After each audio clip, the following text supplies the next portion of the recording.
자, 백승재 기자의 뉴스 와이.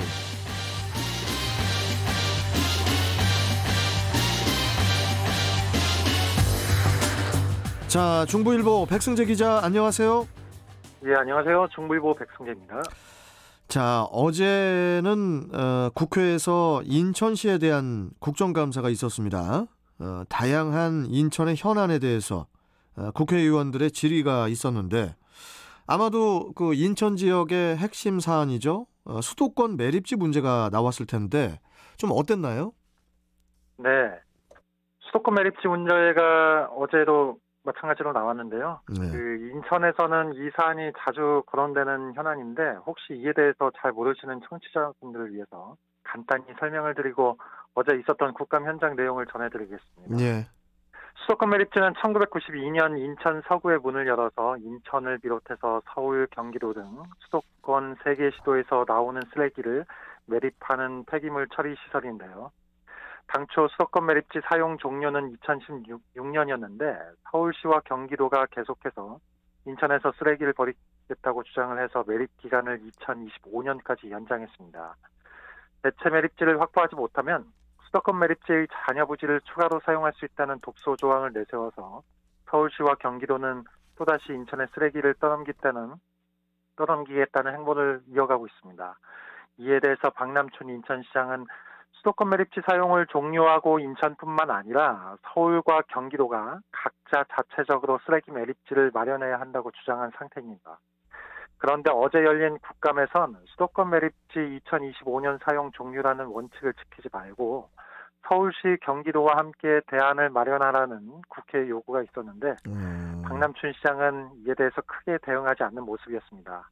아무래도 그 국감 현장에 민주당 의원들이 많다 보니까 박남춘 시장도 민주당 소속이다 보니까 크게 맞서는 모습을 보이지 않는 모습인데요. 양기대 의원은 서울시장과 경기도지사가 자체적으로 매립지를 마련하는 것을 강력하게 시행하지 못하는 입장인데 인천시장이 원칙을 지키되 합리적인 대안을 마련할 필요가 있다면서 유연하게 대할 생각이 없냐 이렇게 물었는데 이에 대해서 박 시장은 그렇게 하겠다 이렇게 짧게 답하면서 문제를 크게 키우지 않는 모습을 보였습니다.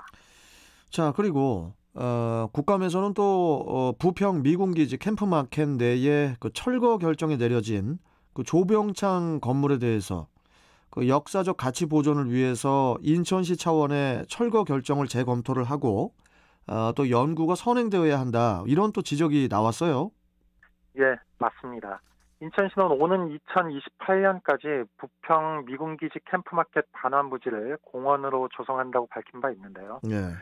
이 과정에서 논란이 된 건물은 이 캠프마켓 B 구역 내에 1780호 건물인데 1324제곱미터 면적의 1층 건물입니다.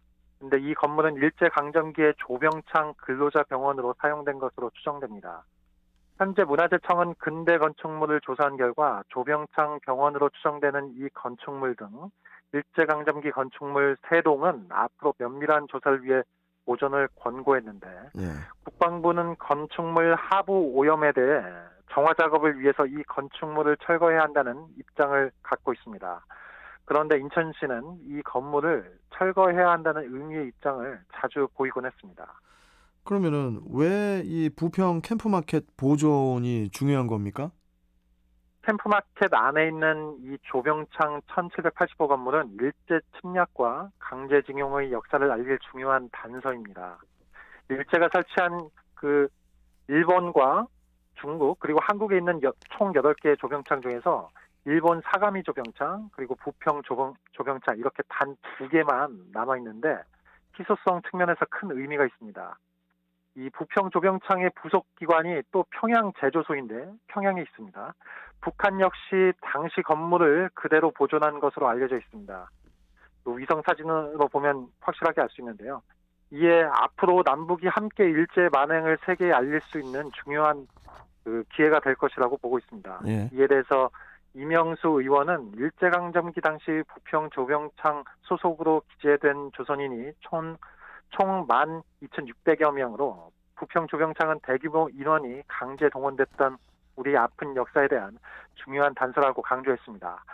인천시가 캠프마켓 내에 조병창의 역사적 보존 필요성에 대해서 진심으로 공감한다면 시설 철거에 대한 책임을 국방부에 떠넘길 것이 아니라 시민 그리고 전문가들과 충분한 논의를 통해서 재검토해야 한다고 주장했습니다.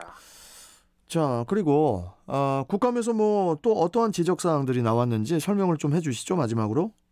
네, 인천시의 총 부채가 3년 연속 증가하고 있어서 대책 마련이 시급하다는 지적이 나왔습니다. 네.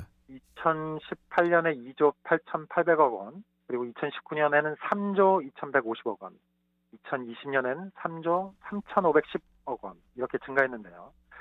또한 총자산 대비 총비채 비율도 매년 감소세였는데 2020년에 다시 증가한 것으로 조사됐습니다.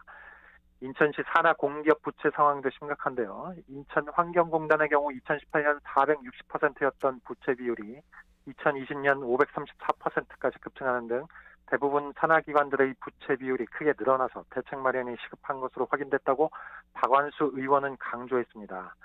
그리고 김민철 의원은 인천이 충남과 함께 항만의 미세먼지와 황산화물, 질산화물이 상대적으로 타 도시보다 많이 발생한다는 점을 지적했는데요. 이에 인천시가 추진한 미세먼지 저감 종합대책이 실효성이 있냐 이렇게 주장을 했습니다.